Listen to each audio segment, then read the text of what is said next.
有啲人批評嗰啲人老古董，就話人哋食古不化，成嚿老化石。其實化石係咪就咁嘅意思咧？當然啦，化石一定有佢嘅理由，有佢嘅根據，先至可以成為一個化石。只不過我呢類咁嘅出土文物對化石其實都一定嘅興趣嘅。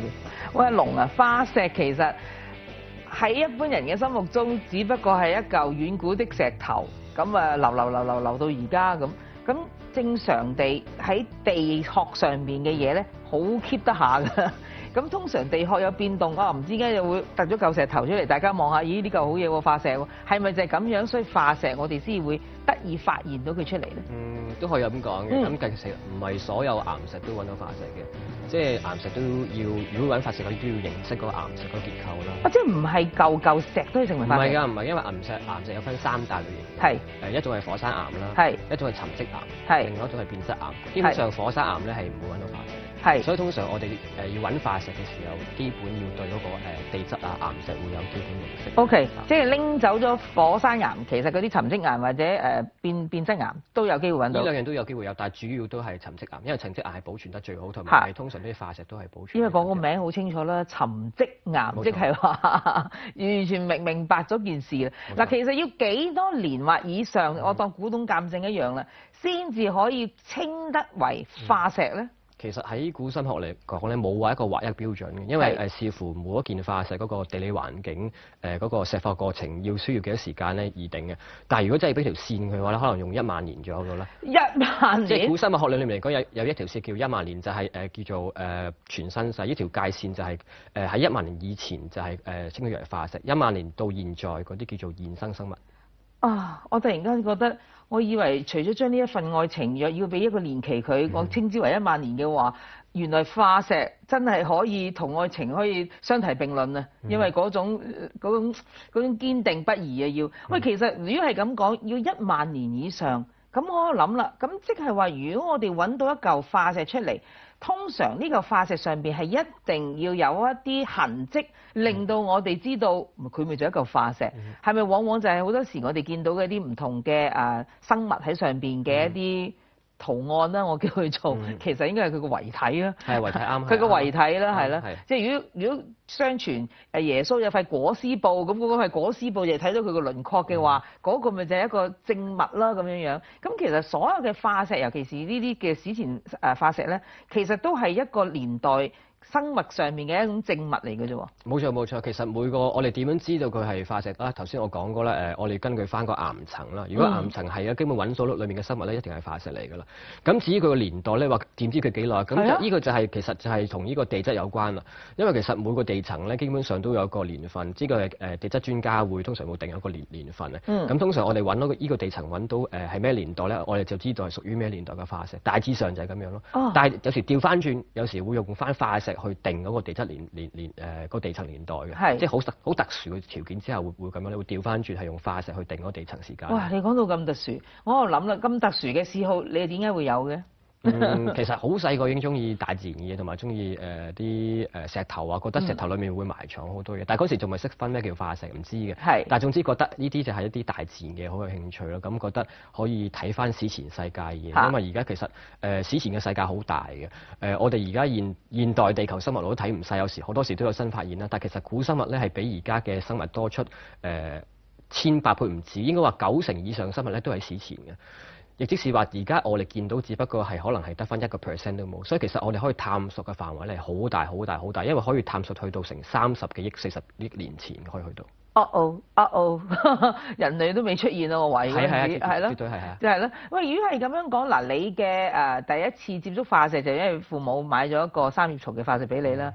咁嗰一件之後就嗱，本身你已經有興趣，再加有嚿會實物石頭喎，好興奮啦！咁好興奮之後，其實幾大到開始你真係正式開始行上呢一條不歸路，就係去收藏化石啦。都10幾歲啦，有時有2錢，或者到之後出嚟做嘢，基本上都將自己所有嘅錢都可以投資晒喺方面上面嘅。你講嗱，用投資呢個字眼，我諗啦，化石好貴㗎。有平有貴啦，即係貴可以去到好貴，但係都有啲係普通愛好者可以收藏。嗱，我當啦喺你嘅收藏品入邊咧，最貴嘅一嚿大概要幾多錢咧？我又唔係好記得話大概幾多錢，因為好耐咁應該咁講啦，最平可以好平，幾十蚊都有。幾十蚊最貴你可以去到你幾百萬、幾千萬都有，有啲係甚至無價啲化石，係咁樣嘅。幾千萬都有啊！因為啲化石可能好罕有，可能全世界得一件或者得好少嘅時候，根本上唔係用金錢可以去衡量。OK，咁即係但係喺你嘅收藏入邊都我諗貴嗰啲用萬聲㗎啦，係嘛？哦，咁都會要嘅。一定要啦，好嘅一定要㗎啦，係啊。係，如果係咁嗱。介紹一下俾我睇，因為你其實就帶一啲上嚟嘅，等我感染下啲化石，其實有啲咩故事喺佢哋身上面度睇得到。呢個最易睇嘅一樣嘢就係呢一嚿啦，因為呢嚿成條完整的魚可以完全睇到呢度有成條魚啦，由佢嘅魚頭啦、魚嘴啦、佢嘅背鰭啦、腹鰭啦、呢個尾鰭啦、成條骨啦。清清楚楚，嗱腮位都好清楚睇得到啦。係。咁呢條魚嘅化石大概幾多年前咧？呢個係大概1億年前到啦。呢條魚都係1億年前。恐龍年代嘅魚化石嚟嘅。係。咁其實呢條魚望落去就好完整啦，但係其實咧佢唔止一條普通魚咁簡單嘅，其實佢個肚裏面仲保留一啲嘢。咁個肚裏面咧仲有一條食咗嘅未消化嘅魚。我可以指俾大家睇。係邊條？鏡頭可以影下。喺呢度位嘅，另外呢一條肋骨有條脊椎喺度㗎。我見到。即係好似有一個波浪位呢個位。係啦，呢個就係一條魚嘅細魚嘅一個脊椎骨同埋肋骨嚟嘅。係。咁就係食咗條魚落肚而未消化。咁呢啲化石比較罕有，因為我哋可以知道佢食咗啲乜嘢啊，同埋有時原來知道佢一個可能捕獵者嚟，當時係一個咁，所以呢啲化石比較稀有，有研究價值。即係應該咁講，呢條魚明顯地有故事。係啊，其實一諗咁，每一件化石背後都有個故事嘅。佢嗱當然有啲故事好死嘅，譬如係年份啦，大概嘅年期啦，當時嗰個社會嘅面貌啦，但係呢個仲有個身份嘅顯示就係佢係一個獵食者咯。嗱，嗰條魚仲未消化，呢個就係證據咯。我成日講嘅所謂嘅證據就係呢啲啦。冇錯冇錯。喂，咁呢嚿嘢大概要幾多錢啊？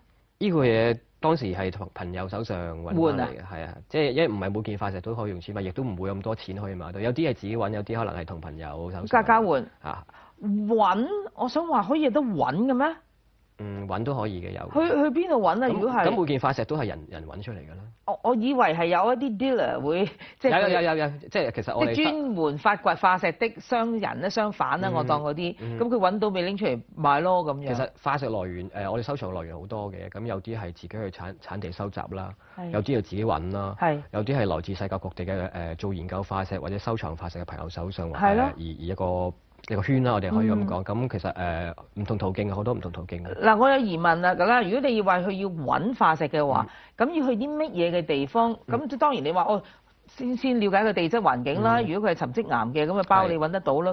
咁我哋點去理解邊啲地方有沉積岩，邊啲地方冇啊？呢個肯定自己事前要做好多功夫定啊，即係好多功夫，同埋要對地質有認識啦。二來就係話嗰個地方容唔容許啦。咁有啲地方可能要攞批准，或者有啲地方可能唔容許，我哋要搞清楚先啦。咁好多時我哋都會事前花好多功夫去做呢個事前資料搜集。嗱，如果係咁，係咪嗰啲出名嗰啲，譬如文明古國啊，或者嗰啲古城嘅地方？嗱，譬如舉個例，中國啊、印度啊，又或者如果去到中東，譬如某一啲地方好多古城㗎嘛，咁嗰啲歐洲都應該有嘅，係啦，係咪佢嗰啲地方會多啲㗎？唔關事啊，古城嗰啲係人類歷史嚟嗰啲，已經係史前呢啲生物咧，係地層咧係同嗰啲古城係冇乜關係，係一啲岩石地貌嚟，係一啲地層嘅嘢嚟㗎。哦，即係通常會係一啲，其實任何地方都可以有機會有呢啲咁嘅地層，可能我哋地腳下面有都唔定㗎。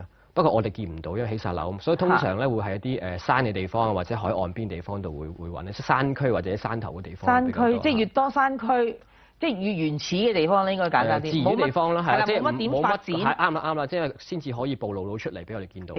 咁啊，中國大西北嗰啲應該多啲喎。中國好多，中國係一個全世界化石出產量都數一數二嘅地方嚟，數一數二嘅添，都好大口度。即係嗱，如果係咁嗱，中國嘅數一數二以外啦，譬如話仲有啲咩地區都係美國啊、歐洲，其實差唔多世界各地大部分國家都有化石嘅。哇！大部分都有。你咁講，我想問啦，香港有冇啊？香港都有化石，香港都有。真定假？真嘅。邊度有？香港其實化石唔係好多，但係真係有嘅。咁喺赤梅海峽啦，即係沿岸一帶啦。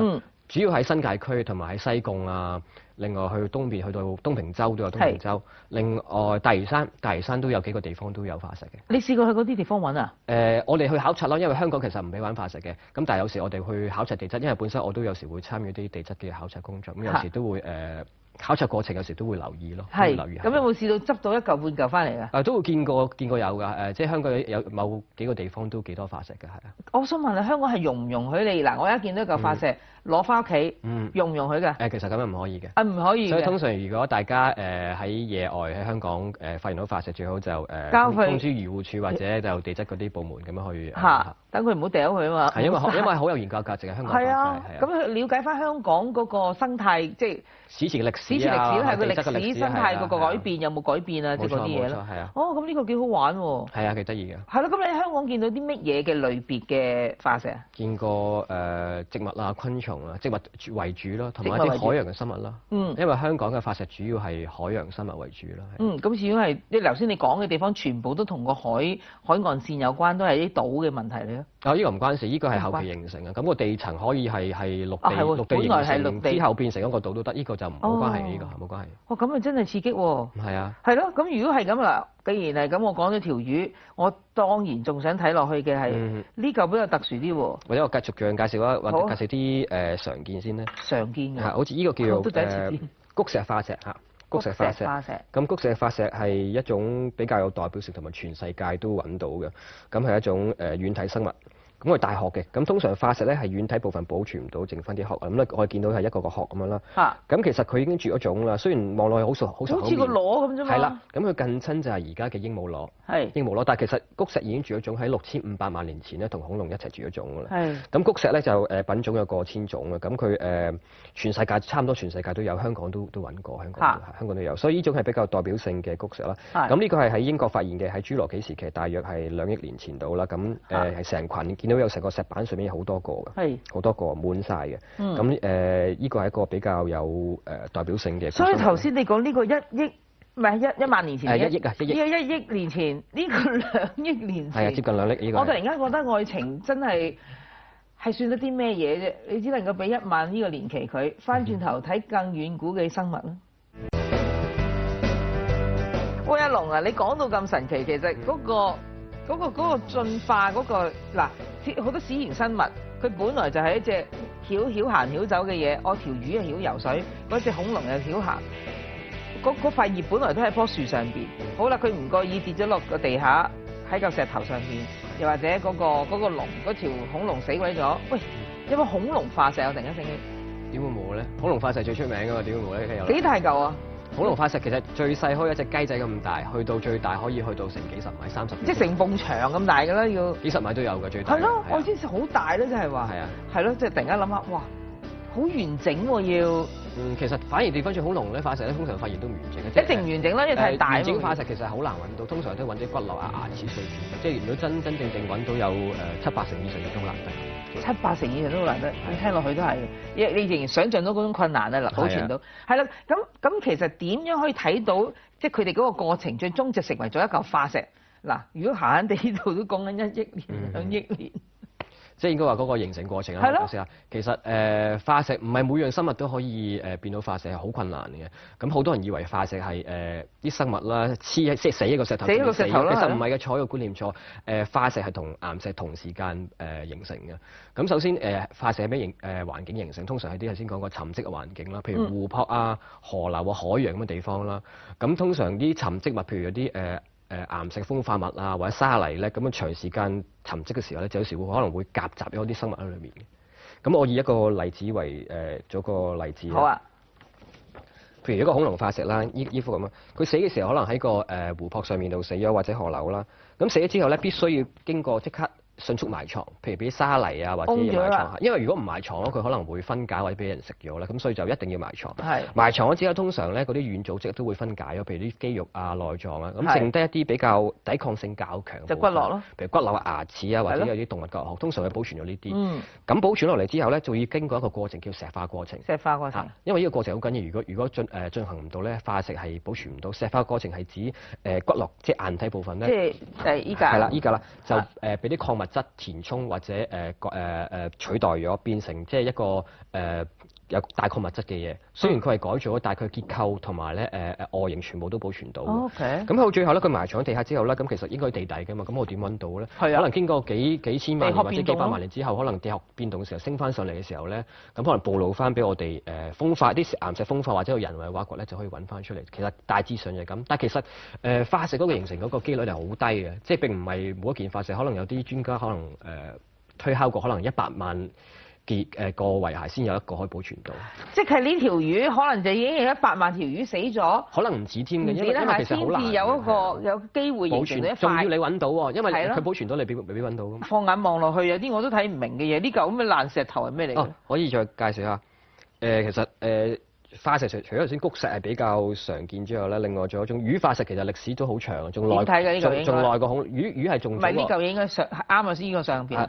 都可以，其實魚係仲耐過早過恐龍出現嘅。係。咁呢隻魚係叫做無合魚，係最早嘅魚類嚟嘅，即係最早期。咁佢嘅特徵同而家魚咩唔同咧？佢就係佢仲未有上下顎啊，即係冇顎骨嘅，淨係得個窿，個殼仔得個窿嘅啫。同埋佢同而家嘅魚唔同，而家魚邊嚿係啫？我而家睇唔明。係，我首先講啲先。呢嚿係魚。呢個係一個頭啦，呢個亦都係呢個兩個嚟㗎，兩個品種。即係呢度有2條魚。係啊，即係佢個身體唔完整嘅部分，一個外殼嚟嘅。係。咁魚通常係帶住啲嗰個好硬嘅甲殼喺個身度，同而家嘅硬骨魚唔同。而啲硬骨魚係有骨骼啊，有脊骨㗎。咁呢個無合魚咧，淨係只係全身係包裹住一啲咁嘅硬殼咯。咁個眼呢度上面有2個眼窩。眼窩喺上面嘅，眼窩，咁呢個頭骨啦，頭甲兩邊係尖出嚟嘅，係，咁呢個就係保存一個佢個頭嘅部位咯，咁呢個係另一個品種嘅無合魚嘅身體一個甲殼嚟嘅，係，咁同後期魚係唔同，係最原始佢呢叫無合魚，因為佢仲未有上下顎嘅形成，得個窿咧，所以應該係最原始嘅，比較罕有啲，大概有4億年前到啦呢個，4億年前，係啊。呢嚿石頭老實實，你而家擺喺街邊咧，我一定係攆腳踢開佢，唔好阻住我。但係細心啲睇咧，佢係有結構噶嘛，有結構係咪？我意思就係因為你識佢，你先有細心啫。我哋唔識嘅，我哋點會見到佢係一樣嘢？嗱，喺我呢咁無知嘅唔識嘢嘅人，一眼望落去，我就知道呢嚿仲唔係化石，呢嚿好明顯係化石，因為佢成個圖案喺度，只不過我唔知佢係咩嚟。係呢個一個海洋生物嘅化石嚟嘅，係叫做海百合。海百合係屬於一種叫棘皮動物啦。咁佢其實而家海百合仲有嘅。即係其實史前有，即係而家海洋仲有。咁其實呢種化石咧由化石到而家仲有，我哋叫活化石 （living fossil）。即係佢係由史前裏面到而家仲有。但係當然史前嘅品種可能同而家少少唔同啦。